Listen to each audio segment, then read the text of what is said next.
ज्ञानञ्जनशलाखया चक्षुरुन्मिलितं येन तस्मै श्रीगुरुवे नमः। श्रीचैतन्यमनूभीष्टं स्थापितं येन भूतले स्वयं रूपा कदा मह्यं ददाति स्वपदान्तिकं।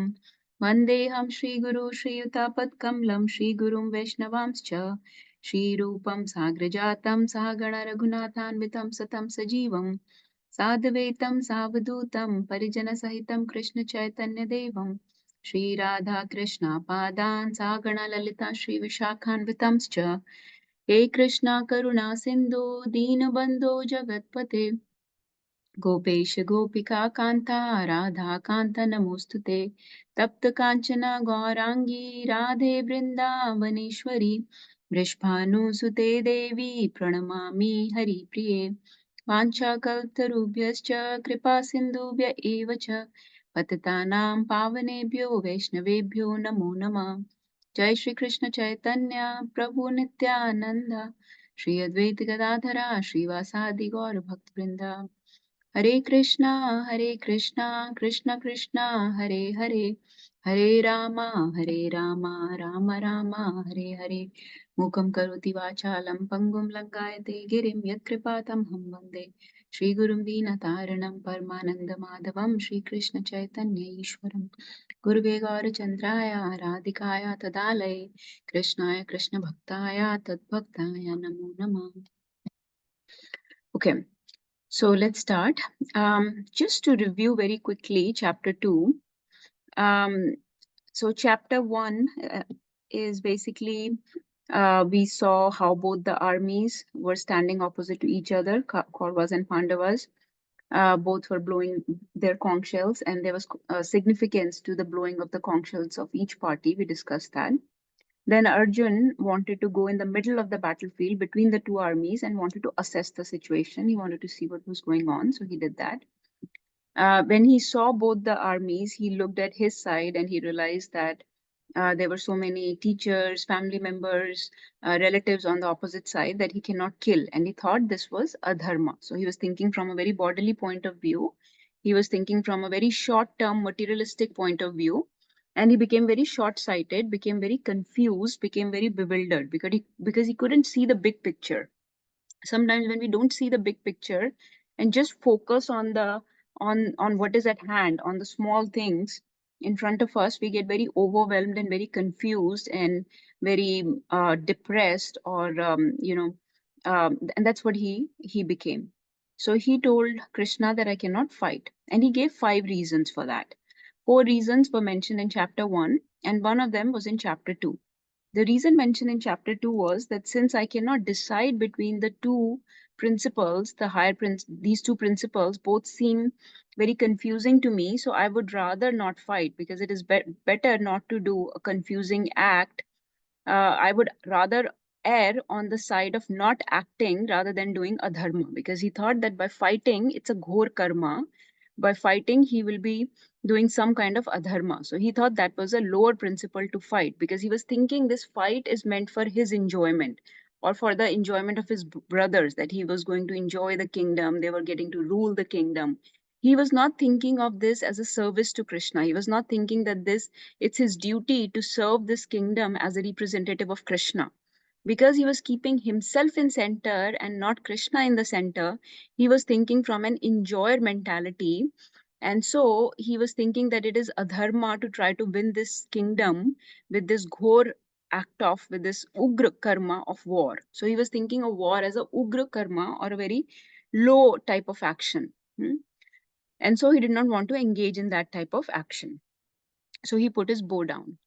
In chapter 2, just within next 2 minutes, I'm going to give you a very quick summary because we don't have, I want to really move on to chapter 3. So in chapter 2, the sequence goes like this. The first thing was Arjuna's indecision. He said he gave his last excuse to not fight.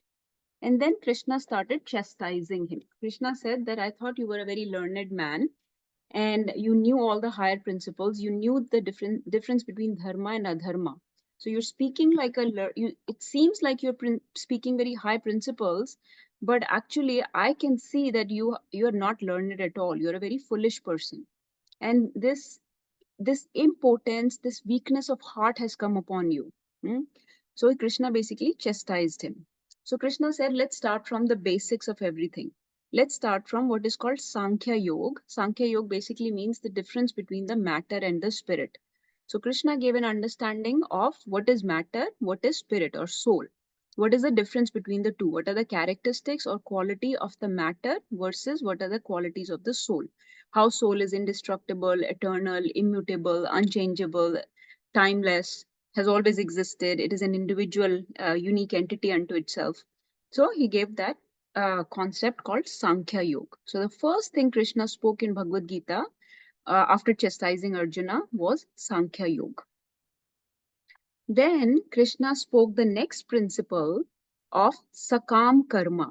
Okay, this is also a lower principle, but still Krishna spoke it for the benefit of people that are still in bodily conception of life.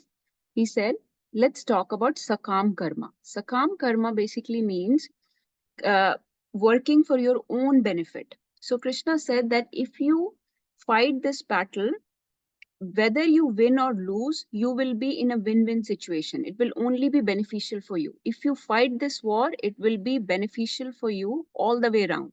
If you win, it will be helpful for you. If you lose, it will still be helpful for you.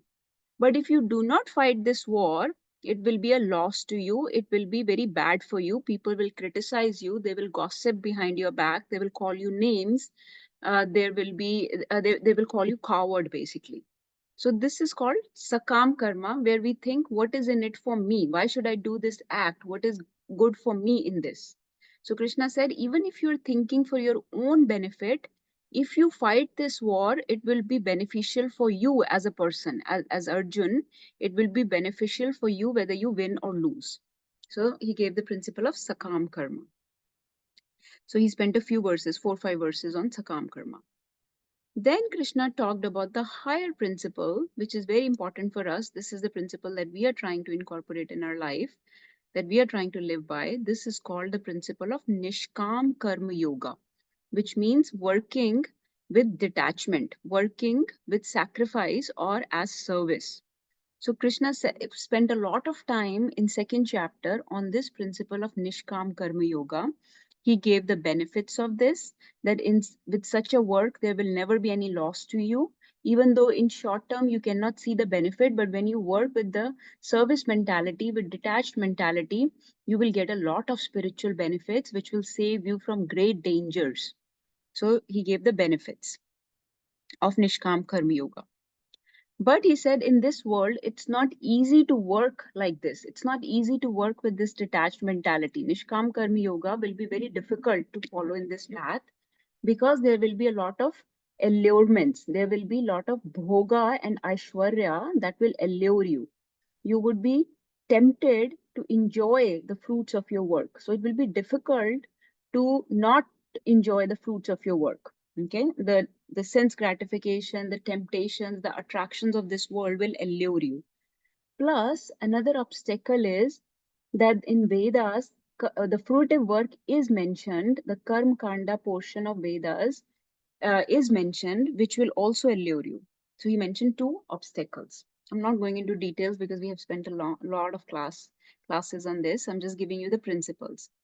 So Sankhya Yoga, Sakam Karma. Now we're talking about Nishkam Karma Yoga. So Krishna basically described what we call art of working, how one should work in this world, the art of working in a detached way, just focusing on the process of work, just focusing on the work itself, on the action itself, because that is within your control. You should focus on the things that are in your control. So you should focus on the process. You should do the process of work with focus, with joy, with absorption, and with detachment. Not worry about the results, because results are not given by you. Results are given by a higher authority, and there are many factors that decide whether you get the result or not.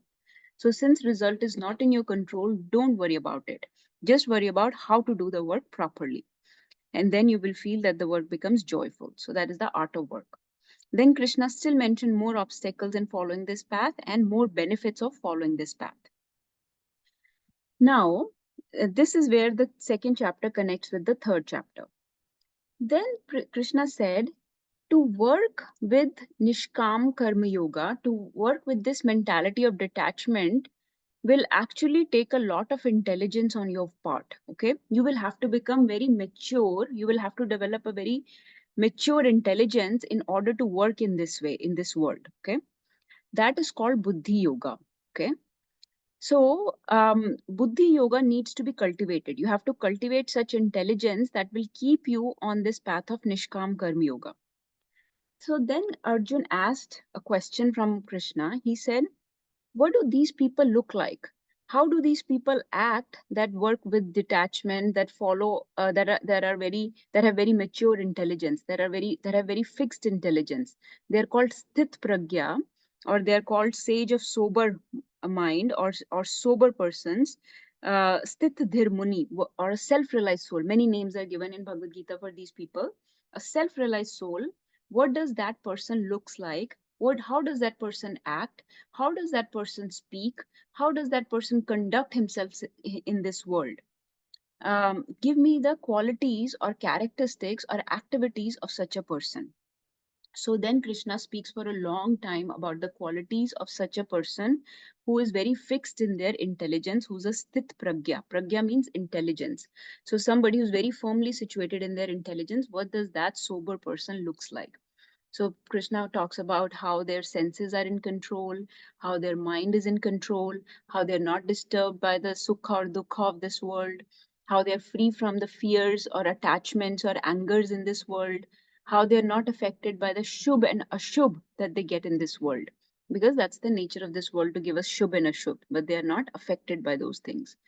How they withdraw their senses from the sense objects, and how they control their desires. So all these things, all these qualities Krishna mentions. So now we will connect this to chapter 3, okay? Because chapter 3 will open with another question of Arjun. Very important question, very famous question. And this is the question that all of us struggle with, okay? So remember, in chapter 2, Krishna has finished talking about Buddhi Yoga, a person who is very fixed in intelligence, who is a sthit pragya, who has a very mature intelligence. So Krishna paid a lot of stress to intelligence. Okay. Now Arjuna will get confused again. Let's see what Arjuna's confusion is. Let's go to first verse. Actually, let's do verse 1 and 2 of chapter 3, and you will see how Arjuna got confused in this discussion. So we will follow the recite and follow pattern. So please follow after me. Arjuna Vacha Arjuna Vacha Jayasi Chet Karmanaste Jayasi Jayasi Chet Karmanaste Chetkarmanaste Mata Buddhir Janardana Mata Matha Buddhir Janardhana Tat Kim Karmani Ghore Mam Tat Kim Tatkim Karmani Ghore Mam Niyojasi Keshava Niyojasi Jayasi Keshava. Keshava. Can somebody read the translation? I can read, Mataji. Arjun said, "Oh Janardhan, oh Keshav, why do you want to engage in the ghastly warfare if you think that intelligence is better than fruitive work? Purport. The Oh, Supreme hold on. Personality of Let's read the next one also, because the Arjuna will still be confused here.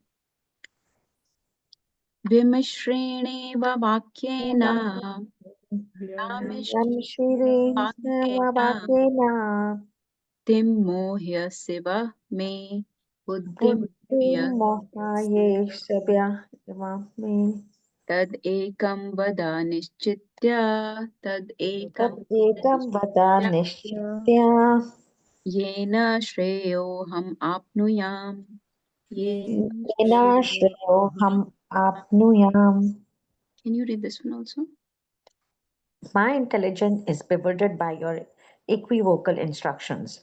Therefore, please tell me decisively which will be most beneficial for me. Okay, Mataji, you can read the purport in a few minutes. Let me just give some context here. So let's look at the Sanskrit also. So Arjun Uvacha means Arjun is saying, Jayasi chet karmanaste. Okay, he said, what is better? Karmana meaning action. So here, when he says action, he's talking about a fruitive action. Okay, So what is better, karmana or action versus buddhi, mata buddhir. So is intelligence better or action better? Because Krishna spoke so much about intelligence that Arjun thought intelligence or knowledge is better. So he said, oh Janardhan, what is better? If you are saying, it sounds like you are saying intelligence is better, right? It did sound like Krishna is saying that you have to have very mature, very developed intelligence. So if you say that intelligence is better and I should develop such intelligence by which I can control my senses, I can control my mind, I can tolerate the sukha and dukha, I can give up my desires to enjoy this world. If you're saying such intelligence is better, then why tat kim karmani ghore mam? Then why do you want to engage me in this ghor karma, in this karmani ghore, in this ghastly action of warfare? Okay, Shiv. Neogyasi means you want to engage me. You are engaging me in this ghastly action, this ghastly warfare. Why? If you think that intelligence is better than action, than karma, than work. So intelligence here, he is talking about like a detached person, a renounced person, person fixed in knowledge, a sthit pragya purush who's very advanced in knowledge. Shouldn't I become that instead of engaging in action? Shouldn't I cultivate intelligence instead of engaging in this type of work? So please, so then in the next verse, he says, my intelligence is bewildered by your equivocal instruction because it sounds like you've confused me. Please tell me decisively, pick one for me. What is beneficial for me? Pick one for me. Okay. So the confusion, if you've understood now, is basically Krishna was talking about intelligence in Nishkam Karma Yoga. Remember that he was talking about how when you do Nishkam Karma Yoga, it will be very difficult to follow Nishkam Karma Yoga in this world because world will pose many sensory attractions for you. It will pose many obstacles for you. There will be many desires that will come in your mind. There will be many sukha and dukkha that will come in your life. So it will be very difficult to be firmly situated in an action for service or for sacrifice. So in order to become sthit pragya, you have to have very developed intelligence. That is what Krishna was talking about. Krishna was talking about working with intelligence. He was not talking about just intelligence or just working. Okay. But Arjuna thought that there is either just cultivating intelligence, cultivating knowledge, or just working. It cannot be both. When we talk about Buddhi Yoga, basically means working with intelligence, working, engaging our intelligence in service, in a proper action, in a prescribed duty. Whereas Arjun is thinking it's either prescribed duty or either knowledge. Okay, I will go more, I'll elaborate this more, but let's read Prabhupada's purport to understand this. Yes, Mataji, please read the whole paragraph. The Supreme Personality of Godhead, Sri Krishna, has very elaborately described the constitution of the soul in the previous chapter, with the view to delivering his intimate friend Arjuna from the ocean of material grief. And the path of realization has been recommended, Buddhi Yoga or Krishna consciousness. Sometimes Krishna consciousness is misunderstood to be inertia, and one with such a misunderstanding often withdraws to a secluded place to become fully Krishna conscious by chanting the holy name of Lord Krishna. But without being trained in the philosophy of Krishna consciousness, it is not advisable to chant the holy name of Krishna in a secluded place where one may acquire only cheap adoration from the innocent public. Arjun also thought of Krishna consciousness or Buddhi Yoga or intelligence in spiritual advancement or knowledge as something like retirement from active life and practice of penance and austerity at a secluded place. In other words, he wanted to skillfully avoid the fighting by using Krishna consciousness as an excuse. But as a sincere student, he placed the matter before his master and questioned Krishna as to his best course of action. In answer, Lord Krishna elaborately explained Karma Yoga or work in Krishna consciousness in this third chapter. Hare Krishna. Hare Krishna. Sorry, Mataji, I didn't realize it's hard to speak right now. It's okay, Mataji. Okay, let's understand this. So let's clear some concepts before we go further. Then Prabhupada's purports will also be more understandable. I'm going to share my whiteboard and I'm going to write a few things and see if things make sense. Okay. Can you see my whiteboard?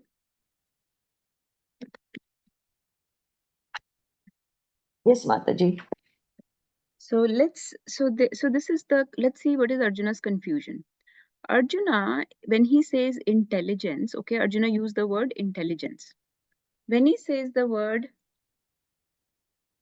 intelligence, okay, he's confusing it with renunciation, okay, because Krishna talked so much about detachment. He's confusing it with detachment, okay, vairagya.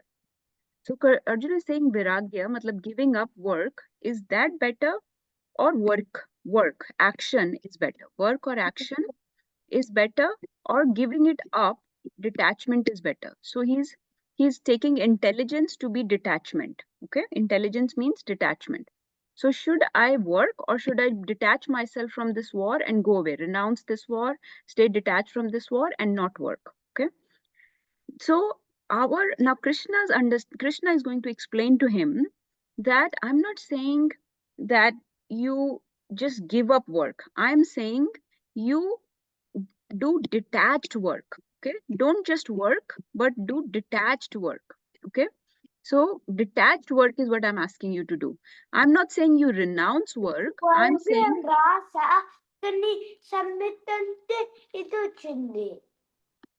can we mute? Sorry. Okay. So he's saying, I'm not saying you renounce work, but you show renunciation in work.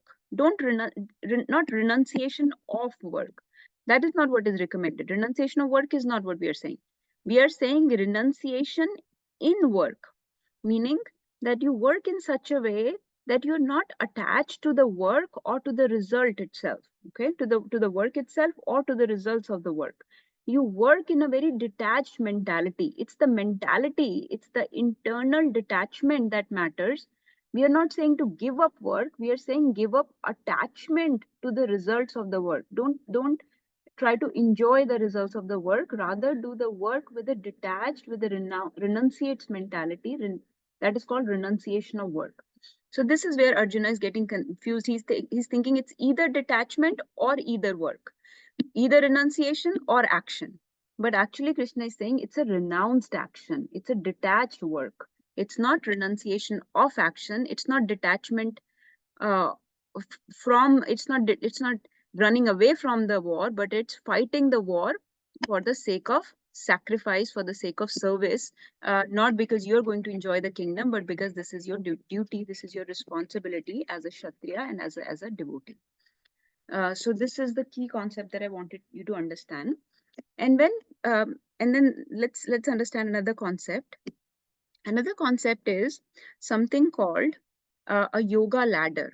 Okay, some of you may be familiar with this yoga ladder. When you understand this yoga ladder, this intelligence or mature intelligence will be clear to you. So not all intelligence is same. First of all, understand this also.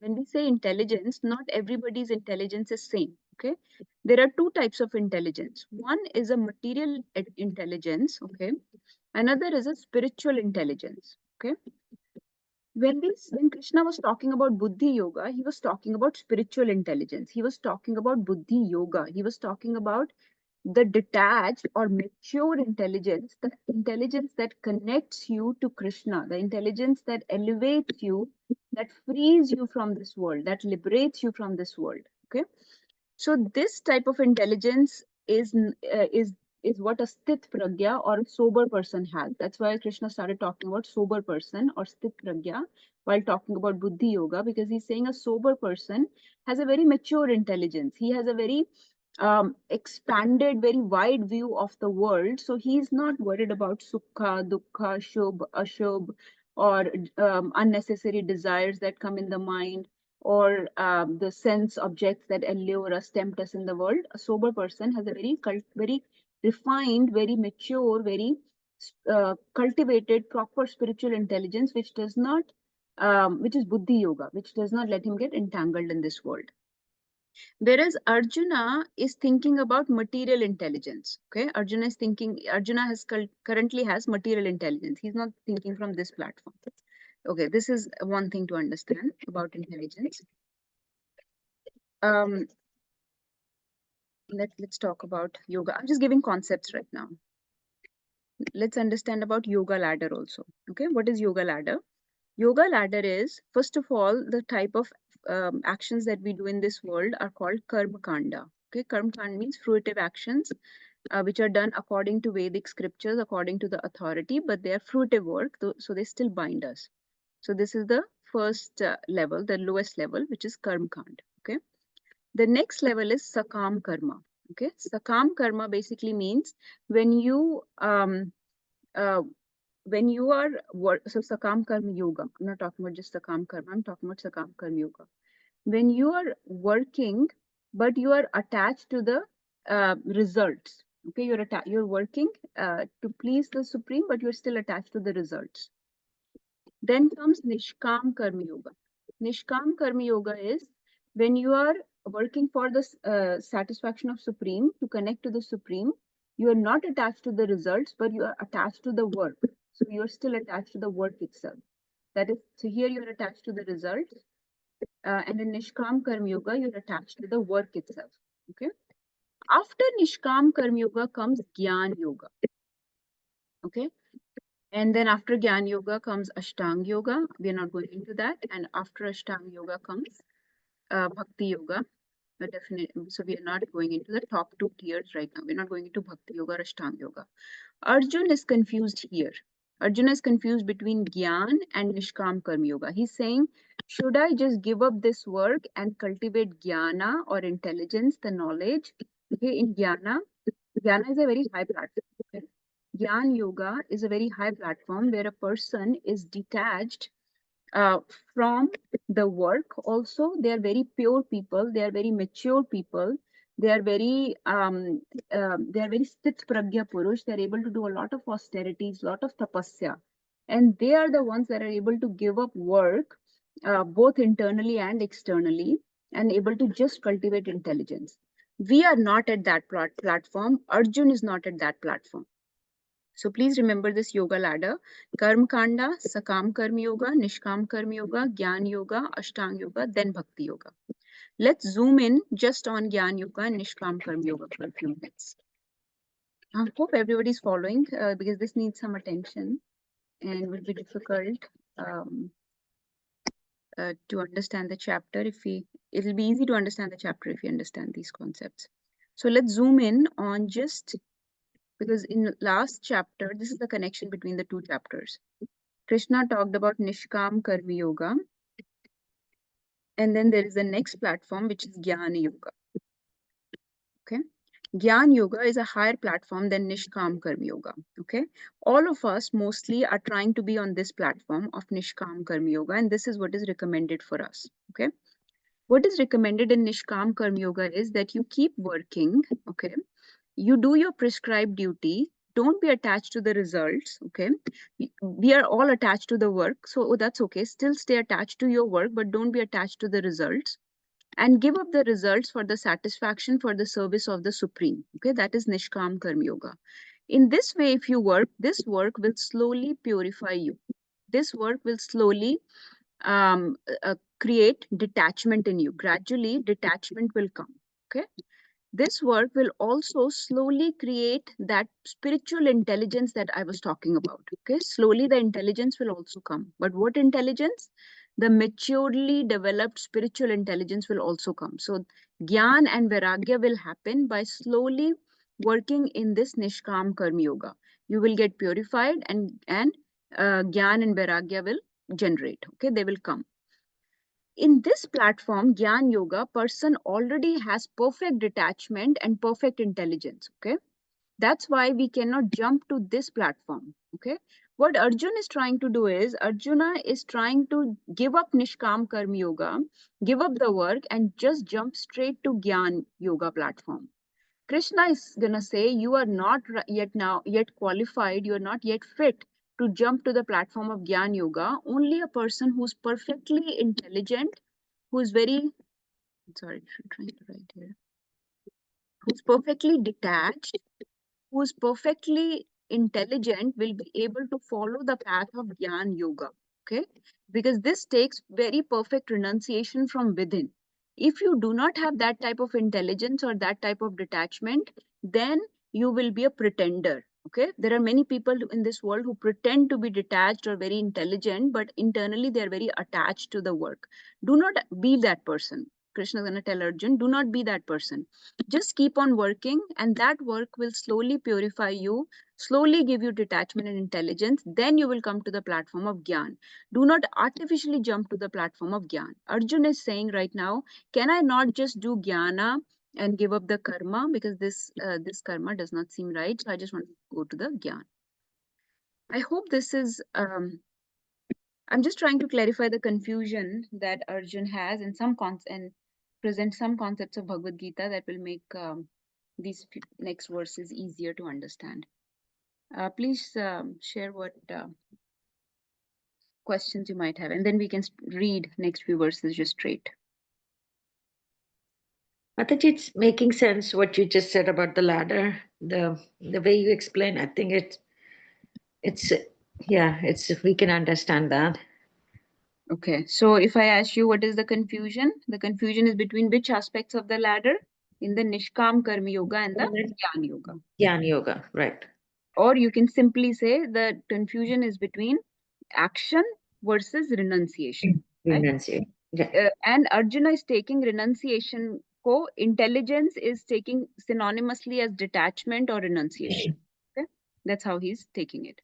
And but we are going to join the concept. We are going to say you have to do renounced work, detached work. That is what Nishkam Karma Yoga is. So that is what this first few verses of this chapter are about. Actually, only first 9 to 10 verses are about this concept. So let's go to the next purport. So then Arjun said, my intelligence is confused by your equivocal instruction. I do not know, should I be detached or should I work? Please tell me which one is beneficial. Can somebody read this paragraph? I can read. Yes. In the previous chapter, as a prelude to the Bhagavad Gita, many different paths were explained, such as Sankhya Yoga, Buddhi Yoga, control of senses by intelligence, work without fruitive desire, and the position of the neophyte. This was all presented unsystematically. A more organized outline of the path would be necessary for action and understanding. Arjuna therefore wanted to clear up these apparently confusing matters so that any common man could accept them without misinterpretation. Although Krishna had no intention of confusing Arjuna by any jugglery of words, Arjuna could not follow the process of Krishna consciousness either by inertia or by active service. In other words, by his questions, he is clearing the path of Krishna consciousness for all students who seriously want to understand the mystery of the Bhagavad Gita. Thank you, Mataji, for reading. So this is here he's just asking to clarify. And Prabhupada is saying that, and actually it is confusing because in last chapter, Krishna presented almost everything. He talked about so many concepts, right? Sankhya Yoga, Sakam Karma, Nishkam Karma Yoga, Gyan Yoga also. So he's sort of like because he talked about a perfectly detached, perfectly renounced person. So last two concepts that he presented, Nishkam Karma Yoga and Gyan Yoga, that's where Arjun got confused. So since he presented at such a quick speed and unsystematically, he got confused. So now he's asking for clarity. This is instructive for us that we should ask questions. We should ask for clarity. We do not need to accept. Arjun is not even accepting Krishna's words just blindly. So we should not just accept blindly. We should question our spiritual master, but with submissiveness, with a proper mood, with proper with the mood of the sensibility should be that I want to understand the concept. That should be the humility should be there. So he's asking very humbly, please explain. And Prabhupada is saying, so if you seriously want to understand the mystery of Bhagavad Gita, then this is now you will understand further. So let's read. This is a very famous verse. So now Krishna will start speaking. Shri Bhagavan Uvacha Shri Bhagavan Vacha Loke Asmin Dvividha Nishtha Loke Loke asmin asmin dvividha nishtha pura prokta maya nagha. Pura pura prokta maya naga jnana yogena sankhyānam. jnana Jnana yogena yogena sankhyānam. sankhyanam Karma yogena yoginam. karma Karma yogena yogena yoginam. yoginam. Okay, please read next. Who wants to read? Mom, you want to read? Or yes, please read, whoever. I can read, Mataji. The Supreme Personality of Godhead said, O sinless Arjun, I have already explained that there are two classes of men who try to realize the Sa. Some are inclined to understand it by empirical, philosophical speculation, and others by devotional service. Wanted to read purport, Mataji? Yes, so just look at the Sanskrit for a second. So, loke asmin means in this world. Dvividha, two types of nishtha, two types of faith, basically. Pura prokta mayanaga. He said, I have already described two types of people to you. Gyan yogena sankhyanam. So, there are Gyan yogis who engage in sankhya. So, sankhya means basically empirical philosophy, Prabhupada is saying. So, meaning acquiring knowledge, acquiring analysis. Okay. Karma yogena yoginam. And then there are yogis that follow karma yoga. So there are two type of yogis or self-realized souls or spiritualists. One that follow Gyan yoga and the other that follow karma yoga. Okay, so we can say two types or we can say two levels. From what we understood, there were two levels, right? It takes time for a karma yogi to come to the platform of Gyan yogi. But there are certain people you will see in this world who are truly Gyan yogis. And say, for example, when Shukdev Goswami was born, or four Kumaras, they were Gyan yogis when they were born, when they came into this world. When they appeared, they were Gyan yogis. They did not have to engage in Karma Yoga because they have previous pious people have previous um, uh, credits from their previous birth. So some people may just like, there are so many spiritualists, like for example, somebody like Sadhguru or so many other spiritualists that may be truly empirical philosophers that are trying to follow a path of self-realization, but you do not see them engaging in any professional duty. And so people get confused. How did they achieve perfection? How did they become so detached or so intelligent, so advanced in knowledge? Well, they may have some previous credits, previous pious imprints on their subtle body, which has carried on to this birth. But those are very rare souls, and Krishna says in future in Bhagavad Gita that for a Gyan yogi to achieve perfection, it will take a long time. So he says that Bahunam Janmanam Ante Gyanman Mam Prapadyate. Gyanman will take a long time to achieve me. But even to come to this Gyan Yoga platform takes a long time also. And we are at the level of Karma Yoga right now, Nishkam Karma Yoga right now. And Krishna will tell Arjuna that just stay at this platform because you are not ready to jump to the perfected platform of Gyan Yoga, where perfect detachment and perfect knowledge will be needed. So don't become a mithyachari, don't become a pretender. You're not that yet. So right now, Krishna is saying that there are two types of people. One that understand the world by empirical philosophical speculation or achieve the path of self-realization by that, and others by karma yoga or by the path of service, by a path of sacrifice, working with service. Let's read this. Mataji, are you able to read or no? Or I can read, Mataji. In the second chapter, verse 39, the Lord explained two kinds of procedures, namely Sankhya Yoga and Karma Yoga or Buddhi Yoga. In this verse, the Lord explains that some more clearly.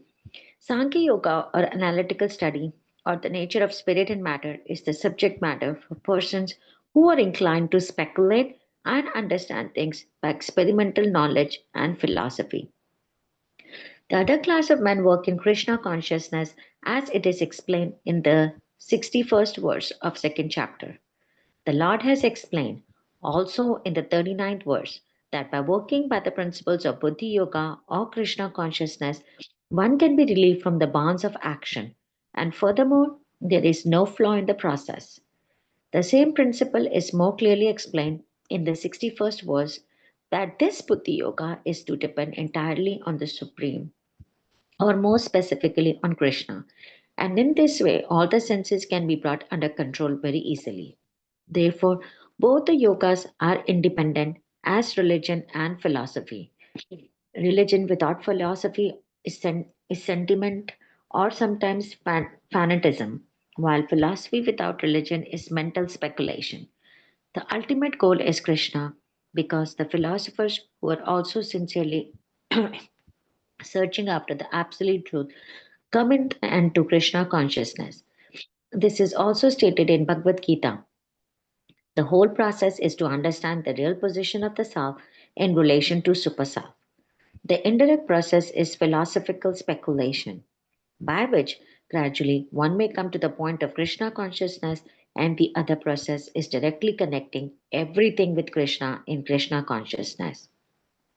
Of these two, the path of Krishna consciousness is better because it does not depend on purifying the senses by a philosophical process. Krishna consciousness is itself the purifying process, and by the direct method of devotional service, it is simultaneously easy and sublime. Hare Krishna. Hare Krishna. Let me share some more things here. So just to draw your attention to Prabhupada's purport, few things Prabhupada is saying. One is that this is a very famous statement that he said, religion without philosophy is sentiment or sometimes fanaticism, while philosophy without religion is mental speculation. So we have to take both hand in hand. So we have to take both philosophy, the gyan or the knowledge, and religion means working in service. So religion means executing service. The external rituals, the services, the actions that we do, those are also needed, and knowledge or philosophy is also needed. Both are needed very much. But if you just take to gyan, then that is the knowledge of that is the process of collecting knowledge, empirical knowledge, can be very hard actually. So let's understand that how. Let's go back to our board here. Okay, so we talked about jnana, okay, Gyan Yoga. Now, let's say Arjuna or somebody, or like a normal ordinary, Arjuna is right now acting like an ordinary person, okay, who is attached to the work, who should be working in service, but he's now trying to jump to Gyan. He's just trying to acquire knowledge. He's trying to detach himself from the work and just engage in Gyan. Now, if you just engage in Gyan, okay, then Prabhupada says, and many times also in other places, that actually this path is very difficult. This is called an ascending path. Ascending meaning that you have to make a lot of effort on your own to get all the knowledge about the Supreme. Okay. This path will have its limits because our intelligence has its limit. In order to acquire gyan, in order to acquire knowledge, what will you need? You will need buddhi or intelligence. And our buddhi or our knowledge, our intelligence has limits. Okay. So you may be able to understand certain aspects of gyan or knowledge, like for example, things that appeal to your logic. First aspect of gyan is always logic. You will be able to understand things that are appealing to your logic or reasoning. Okay. But when it comes to more metaphysical things, the second aspect of any philosophy is metaphysical things. Okay. First thing is logic or reasoning. The second thing is metaphysical. When it comes to metaphysical things, okay, like the details of spiritual world, the details of spirit soul, the interactions with Krishna, the relationship with Krishna, Krishna's pastimes. When it comes to metaphysical things, then our intelligence will fail because it has its limits. Okay, so we will not be able to understand the depths, the more profound aspects of knowledge of Gyan, if we are just dependent on our own efforts, on our own intelligence. So we will hit the wall. Okay, we'll hit a dead end if we are just working, relying on our own intelligence. Next thing is the problem with this process is um, it is a very slow, tedious process. It will take a lot of lifetimes. Like I was telling you, bahunam janmanam ante gyan man mam prapadyate. So if you're just doing this, it will take a long time. It is an ascending process, meaning you have to climb up. Climb up is always hard. Okay, going up is always hard. You have to get the knowledge with your own efforts, with your own intelligence. It will be very hard. It will be an ascending process. Compared to that, working in service or karma yoga, nishkam karma yoga, okay, is easier. And since you work in service, okay, I will just say nishkam karma yoga. Since you are engaged in service, this will attract mercy, okay, and the knowledge will automatically be given by the Supreme from within, okay.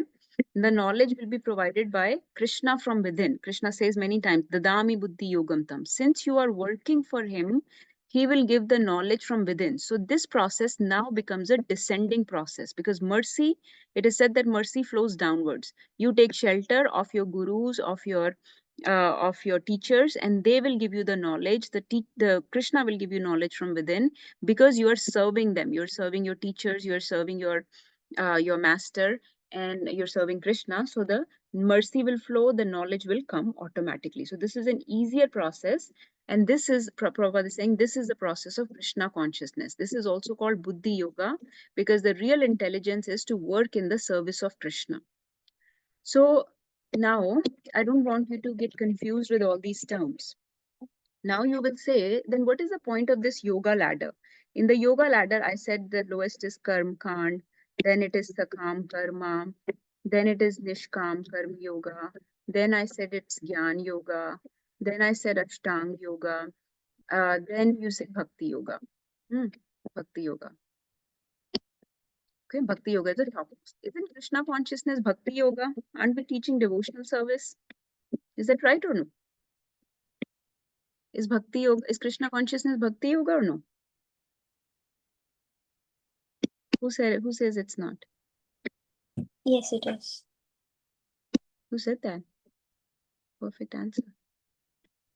Question was not perfect, but answer was perfect. Yes. So this is somebody is drawing on it. Okay. So what does it mean then? So are we teaching Nishkam Karma Yoga, or who can try to separate these components of yoga ladder? Are we teaching Bhakti Yoga? Are we teaching Jnana Yoga? Are we teaching Buddhi Yoga? What are all these terms? Sometimes Prabhupada says Karma Yoga is Buddhi Yoga, is Krishna consciousness. Sometimes Prabhupada says Buddhi Yoga is Krishna consciousness. Sometimes we say Bhakti Yoga. Which one is Krishna consciousness? So the answer is that all of these, Bhakti Yoga encompasses actually everything. Okay, in Bhakti Yoga, everything is done in the service of Supreme. Okay, so Nishkam Karma Yoga also means working for Supreme. Bhakti Yoga also means working for Supreme. In Bhakti Yoga, the only next thing is that you're working to get the love of Krishna. You're not attached to even the work. In Nishkam Karma Yoga, you are attached to work. So this is automatically a component of Bhakti Yoga. You're also acquiring gyan or knowledge, because we are just like right now, we are acquiring gyan, but this is not the sole objective.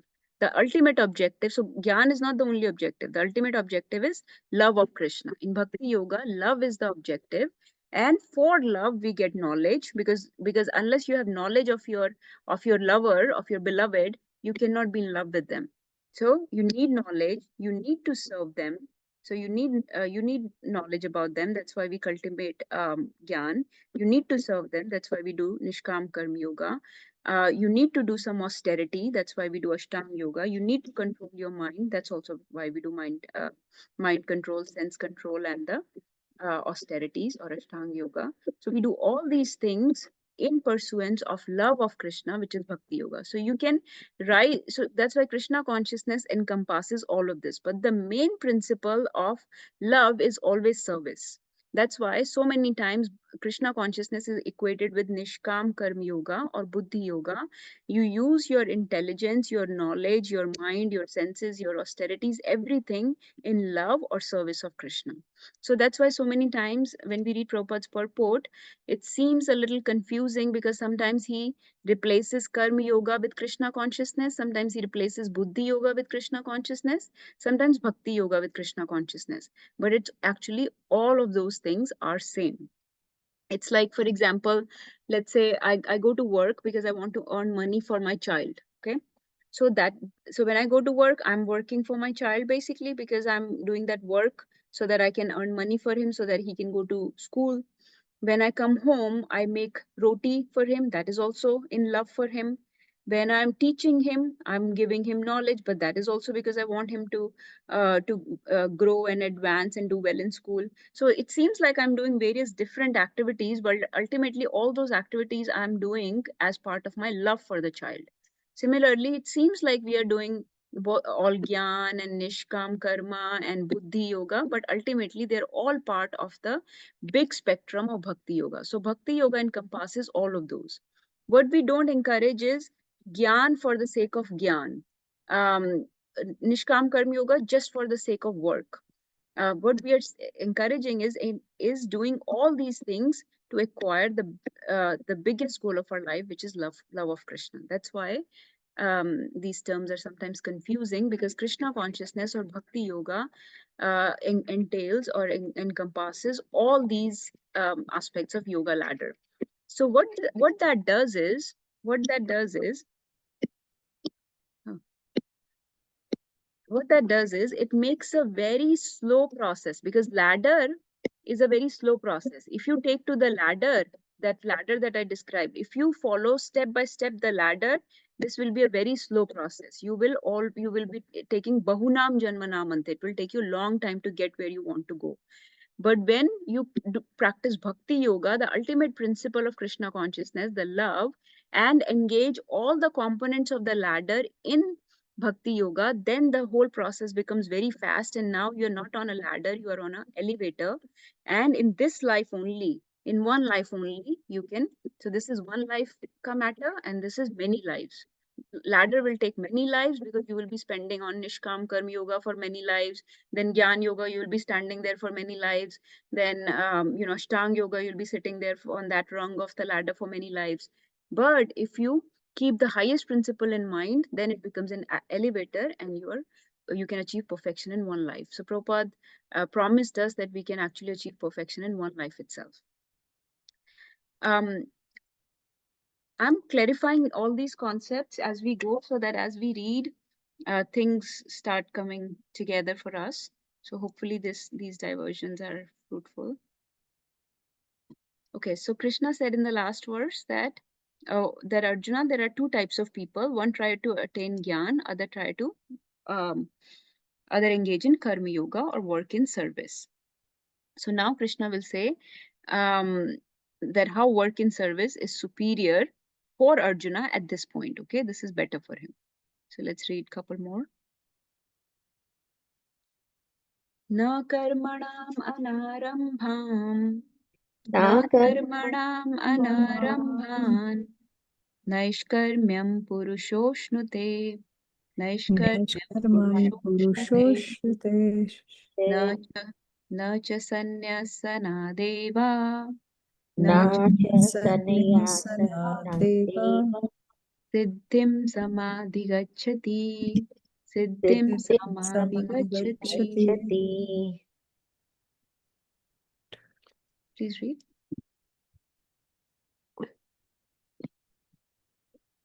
Is there somebody that hasn't read? Sakshi Mataji, are you available to read? Hare Krishna Mataji. Yes, Mataji.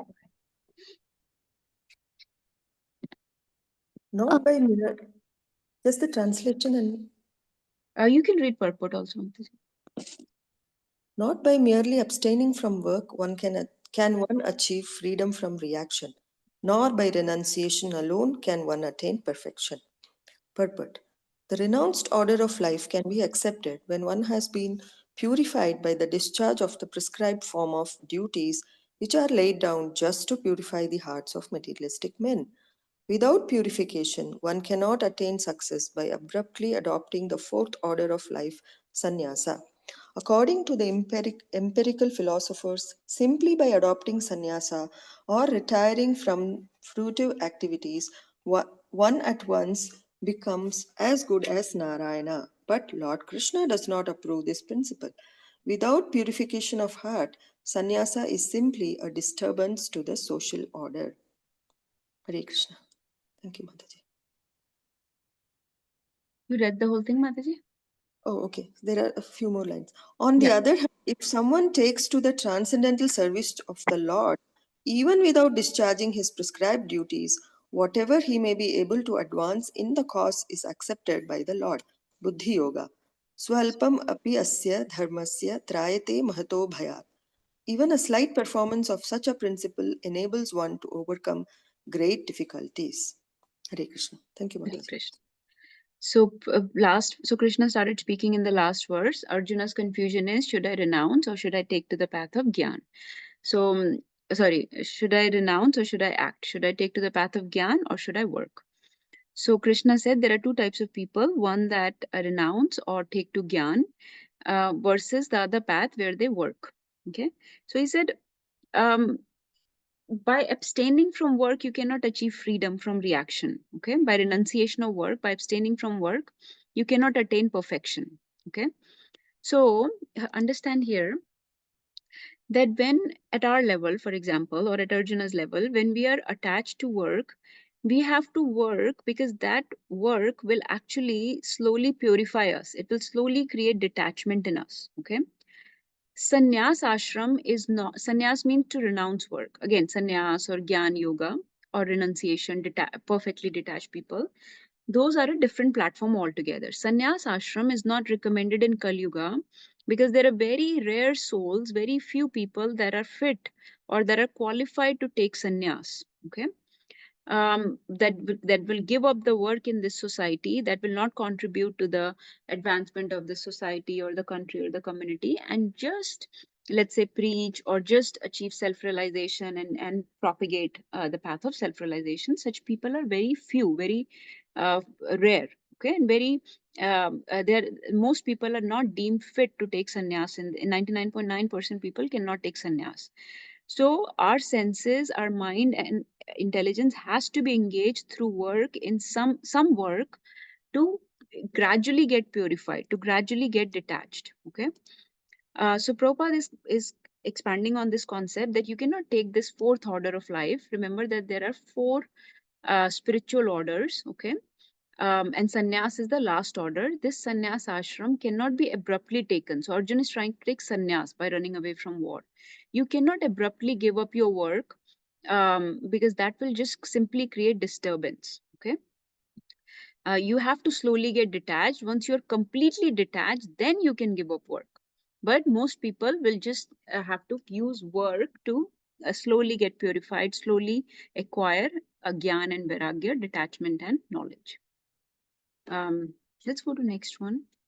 I'll stop after a couple more. So then Krishna will say that it is important for us to, why is it important for us to keep working? So he's emphasizing on the work. Okay. Nahi kaschit kshanam api jatu tishta, sorry. Nahi kaschit kshanam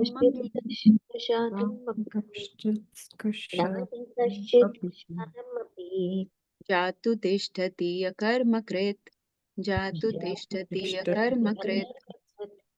Karate hi avasha karma. Yate hai Karma. ava Sarva prakriti jair gunai. sarva prakriti jai gune. Please read this one. Who can read? Let's see. I can read. Yes, please. Everyone is forced to act helplessly according to the qualities he has acquired from the modes of material nature. Therefore, no one can refrain from doing something, not even for a moment. Purport: it is not a question of embodied life, but it is the nature of the soul to be always active. Without the presence of the spirit soul, the material body cannot move. The body is only a dead vehicle to be worked by the spirit soul, which is always active and cannot stop even for a moment. As such, the spirit soul has to be engaged in the good work of Krishna consciousness. Otherwise, it will be engaged in occupations dictated by the illusory energy. In contact with material energy, the spirit soul acquires material modes, and to purify the soul from such affinities, it is necessary to engage in the prescribed duties enjoined in the Shastras. But if the soul is engaged in his natural function of Krishna consciousness, whatever he is able to do is good for him. Okay, The I think Srimad Bhagavatam here. affirms this. We can stop here. Let's discuss this. So Krishna is now saying why work is important, because soul is very active in nature. Okay, so everyone is forced to act helplessly, because remember that we are in this body and three modes are acting on us. So according to the three modes, we have acquired certain qualities, certain propensities, certain nature, certain swabhav. According to that guna, the qualities or the nature, the swabhav, the prakriti, we have to do some work. Okay, the soul, and soul is very active, so soul has acquired this body. Now it has to work according to the dictations of that body. Okay, so the benefit for soul would be, so soul is engaged in the body. Okay, and this vehicle, this body is a vehicle for the soul to act. This body is the instrument for soul. It's the way, through medium through which soul will act. So soul has two options. One is it can use this body responsibly. Okay, it can use this body responsibly. Responsibly means all the things that Krishna said, that do your prescribed duty with service attitude, without attaching to the results. Do your prescribed duty basically, and this itself will cause freedom from sinful reactions for the soul, right? This will cause disentanglement or liberation. And in addition, if you do that for the service of Supreme, then it will also give you love of God. So this is the responsible use of the body by the soul to do your prescribed duties and to serve Krishna. Now, let's say Arjun decides to not use his body for this responsible purpose and decides to run away from this war. Then what will happen? The soul would still is active. Soul still has a swabhav, has acquired a body which has a swabhav, which has certain qualities.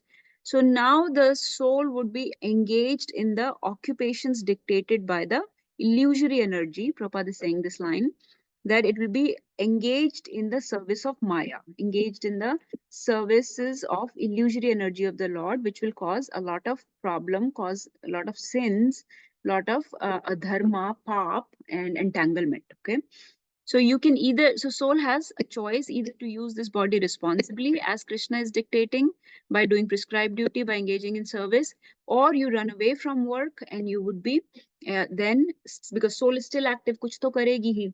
तो वो क्या करेगी? It will be engaged in the service of the Maya. It will just be engaged in sinful actions and accumulate a lot of sinful reactions. One thing that I forgot to mention from the last verse was Arjun is also thinking, Arjun is thinking that no action, if you don't work, no action will give him no reaction.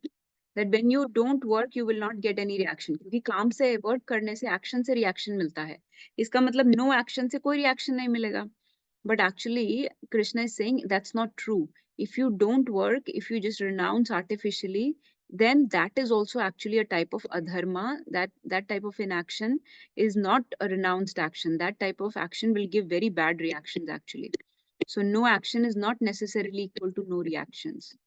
Okay, so when somebody like Arjun, when somebody like us gives up action capriciously or whimsically, then that type of no action is problematic, because we are running away from our duty, and that will give us a lot of reactions.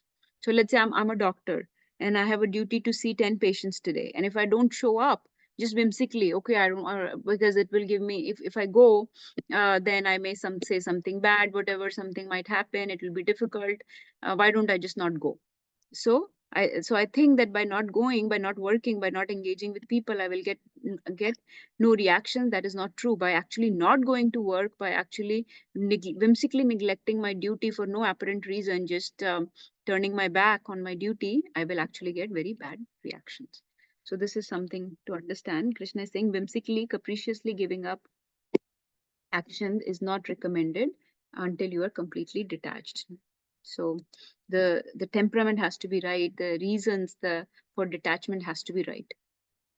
So otherwise you're forced to act helplessly. If you don't do this work, then I'll be sitting home and doing some nonsense thing, and I will be I will be under the control of Maya. So rather I make myself useful and work in the service of Krishna, put my svabhav, put my qualities, put my nature to good use in engaging in prescribed duty and service of Krishna. So he's saying that's why work is important. Let's do, we'll just do maybe one or two more, and then we'll stop for today. These are short verses. Karmendriyani samyamya Karmendriyani samya ya aste manasa smaran ya aste te manasa manasa smaran indriyarthan vimudhatma indriyarthan Indriya मिथ्याचार स उच्यते Mityachara स sa उच्यते. uchyate. Okay, please read this. Yes, can I read? Yes. Translation. One who restrains the senses of action but whose mind dwells on sense objects certainly deludes himself and is called a pretender. Purport. There are many pretenders who refuse to work in Krishna consciousness but make a show of meditation while actually dwelling within the mind upon sense enjoyment. Such pretenders may also speak on dry philosophy in order to bluff sophisticated followers. But according to this verse, these are the greatest cheaters. For sense enjoyment, one can act in any capacity of the social order. But if one follows the rules and regulations of his particular status, he can make gradual progress in purifying his existence. But he who makes a show of being a yogi while actually searching for the objects of sense gratification must be called the greatest cheater. Even though he sometimes speaks of philosophy, his knowledge has no value because the effects of such a sinful man's knowledge are taken away by the illusory energy of the Lord. Such a pretender's mind is actually impure, and therefore his show of yogic meditation has no value whatsoever. Haribol. Haribol. So this is more straightforward. So Krishna is saying that soul is, last verse he said, soul is forced to act helplessly according to the nature and the qualities. So not even for a moment one can refrain from doing something. At every moment one is doing something. Please note this point. Krishna says no one can refrain from doing something, not even for a moment. Na hi kaschit kshanam api, not even for a moment one can refrain from doing something, meaning every minute soul is active. So better to engage it in, and Prabhupada said, better to engage it in Krishna consciousness, which is the natural function of the soul. And whatever duties you do, prescribed duty, whatever actions a devotee does, is basically everything is done in Krishna consciousness. And it's better to, in the end, Prabhupada also said, it is better to keep struggling at your work, even though it's hard. It's you fall, you fail, you think you may be getting some reactions, but since you're working in Krishna consciousness, actually, it is better to keep struggling and trying to please Krishna, to serve through your nature, through your qualities, and to keep falling and failing rather than to give up the work artificially. Okay, there may be frustrations. Like even in the war, if you remember, Arjun was failing. Arjun was not winning. Arjun, for many days, right? Arjun could not stand against Bhishma. Bhishma was overpowering for the first several days until they came up with the strategy on how to kill Bhishma. Actually, they were struggling very hard in the war, and mostly because Arjuna was still becoming weak in front of Bhishma. He was not able to stand against Bhishma. And Krishna kept chastising him in those first few days of the war. I have given you all the knowledge, yet you're not able to stand against Bhishma. But it's better to keep trying to fight and to fail, and you struggle and it's frustrating. You have to wake up early and you have to go to work and you have to deal with people and you have to do so many things. It's hard, but it's better to do that in service and love for Krishna. It's better to offer those results to Krishna and be purified in that way, rather than to just turn your back back on the work. And then in this verse, Krishna is saying, so such a person, such a sincere person, actually, he'll say in next verse, such a sincere person is better than a pretender. Because a pretender is somebody who's just trying to artificially restrain his senses from doing things. But his mind is engaged on sense objects. So externally, he's acting as if I have given up my work. I'm free from all kind of material duties and responsibilities, and I'm just doing meditation, just philosophy, just reading, learning, chanting, hearing, just doing that. But actually, such a person may be internally dwelling upon the sense object. So internally, he's still attached to sense gratification, to this world, and externally, he's making a show of spiritualism, of being advanced. So this is a charlatan, this is a pretender, this is Krishna is saying mithyachari sa uchyate. So this person is a mithyachari. It's better to be sincerely engaged in work in service of Krishna than to make a show of spirituality, where outside you're speaking philosophy, or outside you're making a show of meditation and being very pure or being very advanced or being very meditative, but internally you are engaged in, your mind is constantly dwelling on sense gratification. So better to get gradually purified than to give up this war and try to act like a sannyasi in a secluded forest. That's not going to work. Let's read this one, is the last one we'll read for today. Yastva indriyani manasa, yastva indriyani manasa, niyamarabhate Arjuna, Marabhate Arjuna. Karmendriya karmayogam, karmendriya karmayogam, asakta sa vishishyate, asakta sa vishishyate. Okay, who wants to read this one?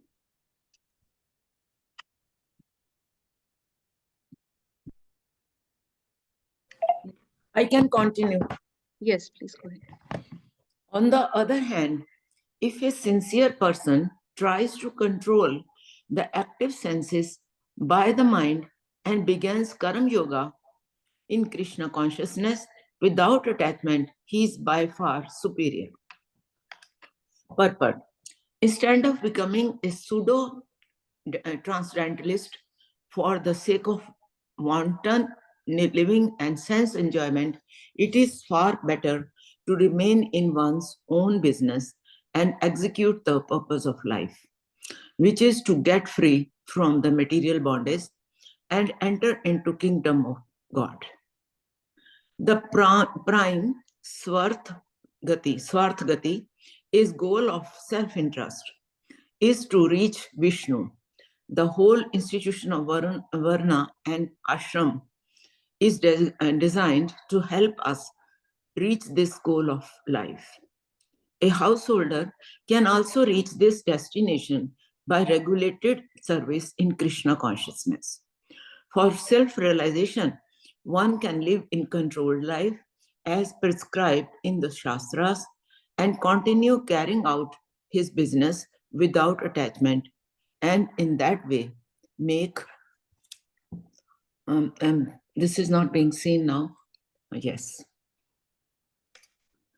Make progress. A sincere person who follows this method is by far better situated than the false pretender who adopts show bottle spiritualism to cheat the innocent public. A sincere sweeper in the street is far better than the charlatan meditator who meditates only for the sake of making a living. Hari Bol. Hari Bol. So I think this hits home the last point we discussed, that a sincere person who's trying to control their senses and mind by engaging in the work for Krishna is much better, because he's trying to work without attachment is by far superior. So at least he's sincerely struggling to get detachment, to work in the service, to regulate their senses, regulate their mind, absorbing their intelligence in service of Krishna, rather than somebody who just gives up the work artificially. So they're prematurely giving up work. They were not detached yet internally. They were not situated in perfect intelligence, and they just prematurely gave up the work without achieving perfect detachment. And so they are just, Prabhupada is calling them charlatan meditators. He's a charlatan, he's a mithyachari, he's a pretender, a false, a pseudo spiritualist, a fake transcendentalist. And Krishna basically does not want Arjun to become like that. So he's warning that don't become like that, rather be a sincere seeker, and don't take sannyas for the sake of making a living. So that's not what sannyas is for. Sannyas ashram, the fourth order, the renounced spiritual order, is not for maintenance of one's body. It's for completely engaging yourself in service of the Lord. So it's not so that I stop working so that the other can feed me and depend on others for your maintenance. That's not what it is for. It's not for glories, it's not for name, fame. It's for perfectly engaging in service of the Lord. And if you're not ready for that yet, then we should stay in whatever situation, position, ashram we are, in whatever varna or ashram we are, and gradually progress. Varna and ashram also will come to these concepts. So Varna means the social orders of the society, and ashram is the spiritual order of one's life. So we have 4 spiritual order in one's life, or 4 ashramas that we follow, and that is brahmacharya, grahast, vanprasth, and sannyas. Okay, so in our life we have these 4 ashramas. We are not recommended to take up the 4th ashram, the 4th spiritual order, the renounced order. Typically people stop at vanprasth. The 4 social orders are for the society, which basically divides people into 4 types of, based on their 4 occupations that they have, based on their qualities and nature. And that is, who knows the 4 varnas? The 4 social orders?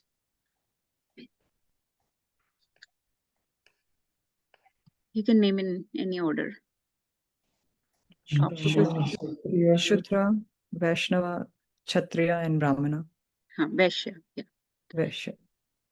Shudra, and you mentioned Shudra. So Shudra, the manual laborers, the menial work that they do, and Vaishyas are the business class. So they make money, and the Kshatriyas are the administrative class or the leadership class, that they're responsible for management.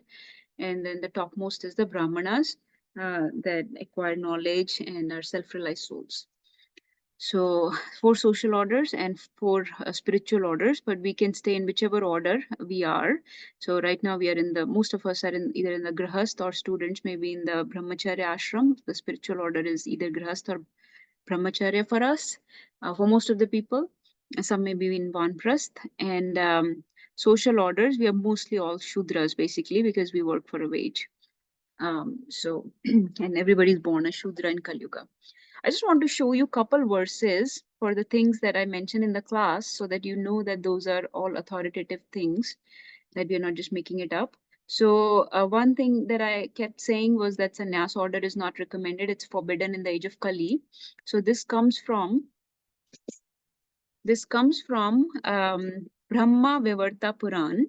So the verse says, in this age of Kali, 5 acts are forbidden. Okay, the offering of a horse in sacrifice, Ashvamedh Yagya, offering of a cow in sacrifice, so go sacrifice, acceptance of the order of sannyas, okay, offering of the oblations of flesh to the forefathers. So flesh is not given to the pitras or to the forefathers in Kali Yuga, and a man begetting children in his brother's wife.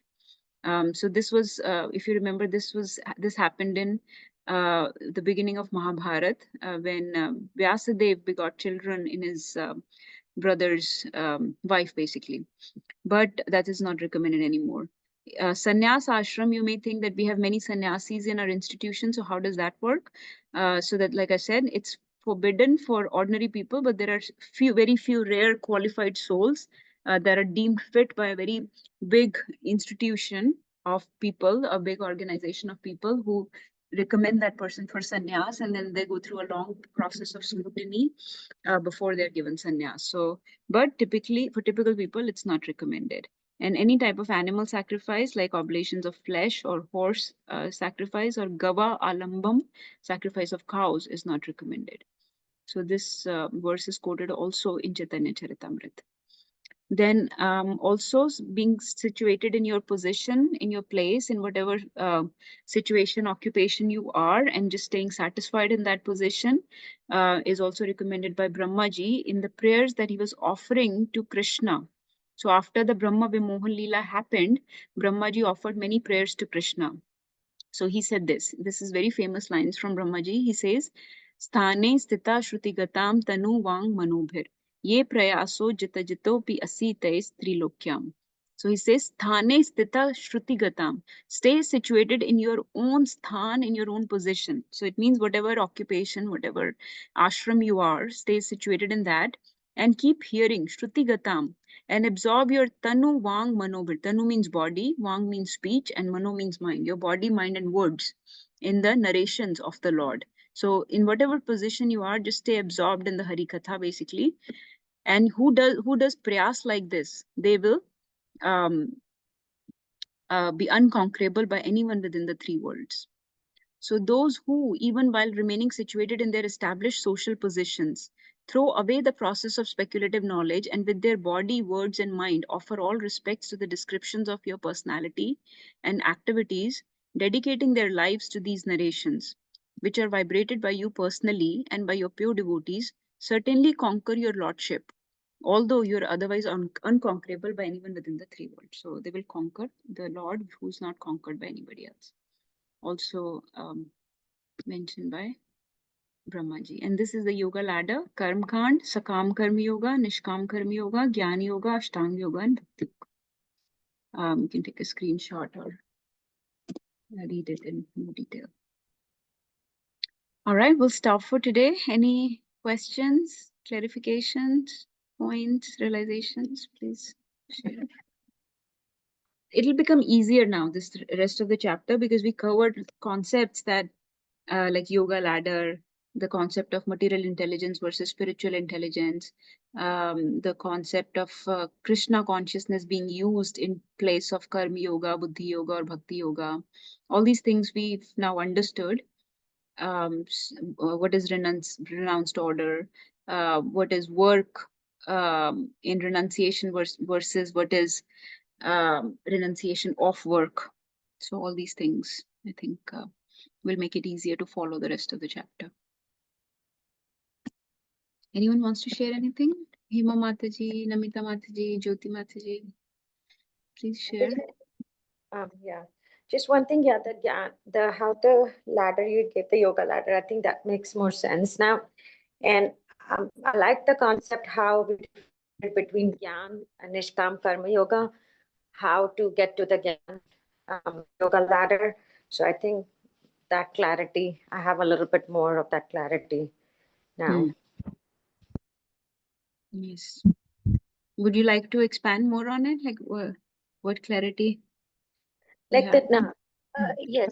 So we gotta do the most important thing is we gotta do our actions and not worry about the results.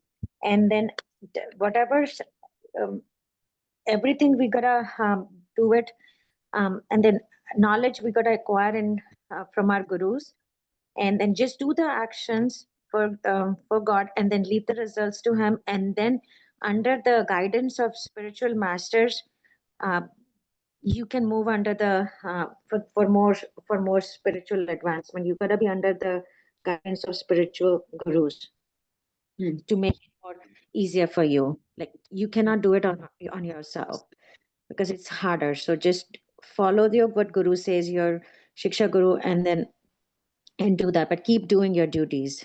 And just like you said, the soul. I love that concept of soul. How the soul can have two natures. The most responsible nature and the Maya. So make sure your soul you're using every minute. As we're saying, the soul is active every minute. So use that, make sure that we are engaging every minute using it sensibly rather than, wasting it for material reasons.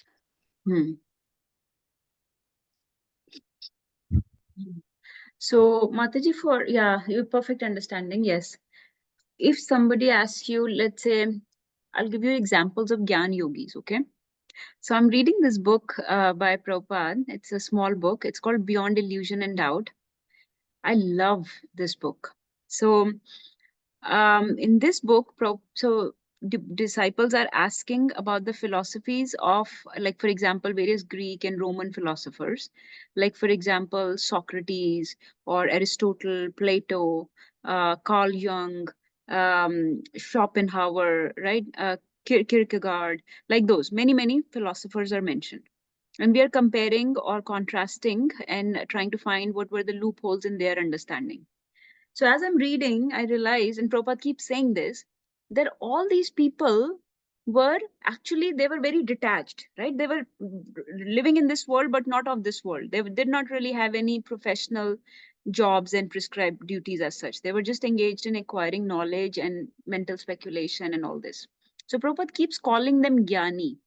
And I could not understand this for a while. Then I understood that these are all Gyanis. They are completely detached. Their knowledge is very perfect. They are very perfectly situated in intelligence. They know they do not belong to this world. They're in perfect intelligence, very detached, okay, have complete sense control, complete mind control, all these people.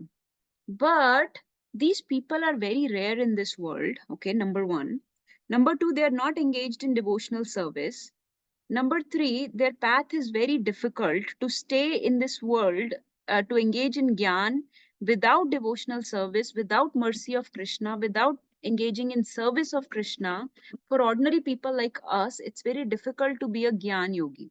That's why this path of Jnana, this path of Socrates, and this path of, I'm not mentioning modern people because I don't want to offend anyone in case you follow anyone.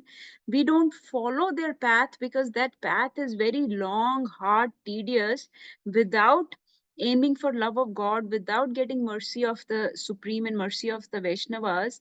It's very difficult to maintain sense control, mind control, to stay detached from this world and to not be provoked, not to be able to tolerate the sukha and dukkha. Very difficult unless you have mercy, unless you have service, you have proper engagements. So that is why Arjun is not recommended that path of just, that path is recommended for people who are perfectly detached, perfectly in intelligence, which we are not. So we are recommended to engage in service and in this Nishkam Karma Yoga, and directly go to the process of appeasing the Lord, try to get his love, his mercy. The main difference is that Gyan Yoga cannot be practiced unless you are completely detached and in perfect intelligence. With Karma Yoga, you can gradually get detachment and some knowledge, some intelligence. तो हम धीरे धीरे अपनी ज्ञान और वैराग्य को बढ़ा रहे हैं because we are not in perfect detachment, perfect vairagya or perfect gyan. Does that make sense? This is the main difference to understand. Yes, Mataji. Very nicely explained. Okay, any other thoughts, realizations? Hare Krishna. Hare Krishna, Mataji. I just had a question. Like you said in Ashtang, you gave the examples like in Bhakti Yoga or Krishna consciousness, we are incorporating all the yogas. It kind of is there. What's an example of Ashtang Yoga in Krishna consciousness? Okay, so for that, let's understand Ashtanga Yoga has 8 components or 8 limbs, right? So the first 2 limbs are Yam and Niyam, right? So rules and regulations. We follow certain rules and regulations. Is that right? We have regulative principles that we follow. Then those asanas and all we don't do, but you can. The point is that you engage everything, every limb of the yoga ladder in service of Krishna. So for example, by breath control or by asanas also, if your body becomes healthy, your body becomes, better situated for, let's say, chanting, it becomes more, free of toxins, and focus improves, then we try to do those things, right? We do mind control. We do try to control our mind by practicing meditation, dhyan, dhyan is practiced. The last, the dharana, the samadhi, those are, because our samadhi is absorption in Krishna. So we are not absorbing in Brahman. We are not, because in Ashtanga Yoga, one is very firm, very much focused on Brahman or Paramatma, which we are not. We are trying to engage in service of Krishna. We are focusing on Krishna. So those last two limbs do not apply so much to us, but rest of it, whether it's bodily exercises, breath exercises, mind control, sitting in proper posture, and following rules and regulations for sense control, we do all those things. So basically, it's control of sense, mind, and breath and body, right, through postures and stuff. So in that way, so everything is used in service of bhakti yoga. Everything, whether it's gyan, whether it's ashtang, whether it's karma yoga, even karma kanda, in a way we use it in service of Krishna. If you see all the homam sacrifices, etc., that are done in Krishna consciousness movement in ISKCON, the yagyas are basically a preaching endeavor where Harinam is done typically. So they're not done for pleasure of demigods. So even Karma Kanda is not really the typical, they're just an excuse to do home programs or to do yagyas and engage people in Harinam and like that. So everything we engage in service of Krishna and in service of Bhakti Yoga, all the limbs. Anything else? If not, we'll stop for today. Exceeded our time. Next time we'll resume from Sunday. I apologize for today, but we'll start from Sunday next time. Thank you everyone for joining. Vanchakaltarubhyascha kripa sindhubheva cha patitanam pavanebhyo vaishnavebhyo namo namah. Srimad Bhagavad Gita ki jai. Jagadguru Srila Prabhupada ki jai. All glories to the assembled devotees. Hare Krishna. All glories, all glories, all glories to Guru and Gauranga. Hare Krishna. Hare Krishna Mataji.